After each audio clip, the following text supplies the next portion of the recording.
ఆంధ్రప్రదేశ్ రాష్ట్ర రజక జన సేవా సంఘం రాష్ట్ర ప్రధాన కార్యదర్శి జూపూడి శ్రీనివాసరావు ఆధ్వర్యంలో సామాజిక సేవా గురువులు సంత్ గాండ్గే బాబా 69వ వర్ధంతి సభ గుంటూరు నగరంలోని అరండల్పేట 1వ లైన్లో అంబేద్కర్ మినీ హాల్లో ఘనంగా నిర్వహించడం జరిగింది. ఆయన చిత్రపటానికి ఎస్సీ ఎస్టీ బీసీ మైనారిటీ రజకులు, రజక సంఘ నాయకులు, బహుజన నాయకులు పూలమాలలు వేసి ఘనంగా నివాళులర్పించారు. అనంతరం వారు మీడియాతో మాట్లాడారు. మహారాష్ట్రంలో ఆయన చేసిన అనేక రకాల సేవలను గురించి ₹5 స్టాంపు ముద్రించి గౌరవించిందని తెలిపారు. జన్మదినాన్ని అధికారికంగా ప్రకటించడం శుభపరిణామమని అన్నారు. ఆయన పేరును ఒక యూనివర్సిటీ నామకరణం చేశారని సంతోషం వ్యక్తం చేశారు. ఆంధ్రప్రదేశ్ రాష్ట్రంలో ఆయన చేసిన సేవలకు తగిన గుర్తింపు ఇవ్వలేదని ఆవేదన వ్యక్తం చేశారు. మహారాష్ట్రలో ఏ విధంగా అయితే ఆయనకు గుర్తింపునిచ్చారో అదే విధంగా ఆంధ్రప్రదేశ్ రాష్ట్రంలో కూడా గుర్తింపునిచ్చి జయంతి, వర్ధంతి వేడుకలు ఘనంగా నిర్వహించాలని కోరారు. కేంద్ర ప్రభుత్వం సంత్ గాడ్గే బాబా దేశవ్యాప్తంగా చేసిన సేవలను ప్రతిఫలంగా భారతరత్న ఇవ్వాలని డిమాండ్ చేశారు.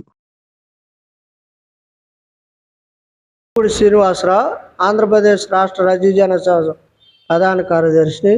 ఈరోజు సంత్ గాడ్గే బాబా గారి 69వ వర్ధంతి కార్యక్రమం డాక్టర్ బిఆర్ అంబేద్కర్ గారి భవన్లో జరగటం చాలా సంతోషం. ఎందుకంటే మరి సామాజిక మార్పు కోసం ఈ సమాజంలో అభివృద్ధి కావాలంటే మూఢనమ్మకాలు వదిలేసి అభివృద్ధి కావాలని ఆయన చేసిన పోరాటం భారతదేశంలో అణగారిన వర్గాల్ని చైతన్యం చేయటంలో కీలక పాత్ర పోషించారు.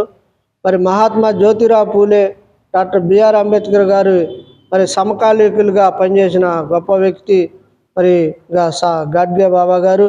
వారి ఆలోచనని భారతదేశంలో అణగారిన వర్గాలు స్ఫూర్తిగా తీసుకొని ఆయన మార్గంలో నడవాల్సిన అవసరం నేటి ఉంది.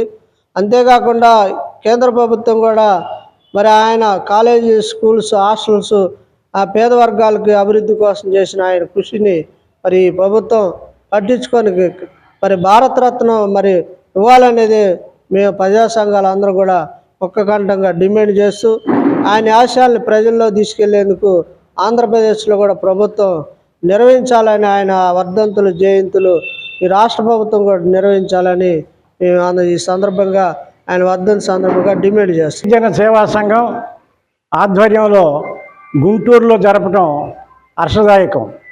గాడ్సే బాబా గారు కళ్ళు తెరిచి ప్రపంచం వైపు చూసేటప్పటికీ ఈ దేశంలో అంటరానితనం, అస్పృశ్యత, సామాజిక అసమానతలు ఉన్నాయి, తక్కువ కులం అనేది ఈసడింపులు ఉన్నాయి. ఇటువంటి పరిస్థితుల్లో ఈ సామాజిక మార్పులు మారాలంటే చదువు ముఖ్యం.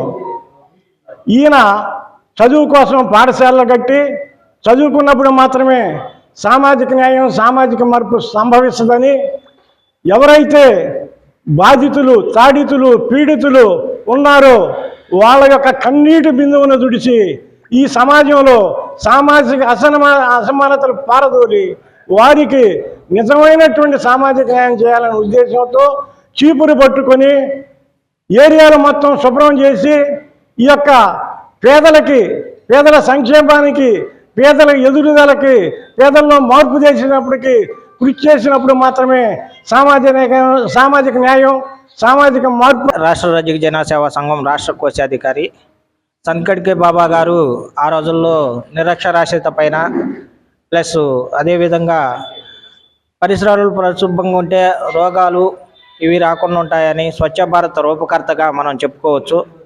ఆ రోజుల్లోనే మనకి ఎంతో గ్రామీణ ప్రాంతాల్లో చీపురు పట్టుకొని అందరినీ కూడా ఇచ్చేస్తూ ముందుకు నడిపిన స్వచ్ఛంద భారత్ రూపకర్త. అదేవిధంగా అనేక ఆశ్రమాలు, సత్రాలు నిరక్షరాస్యత రూపుమాపడానికి కొన్నాడినటువంటి వ్యక్తిని ఈరోజు 69వ వర్ధంతి సందర్భంగా మనం స్మరించుకోవటం చాలా ఆనందదాయకంగా ఉంది. జోహార్ సంత్ గాడ్గే బాబా గారు, జోహార్ సంత్.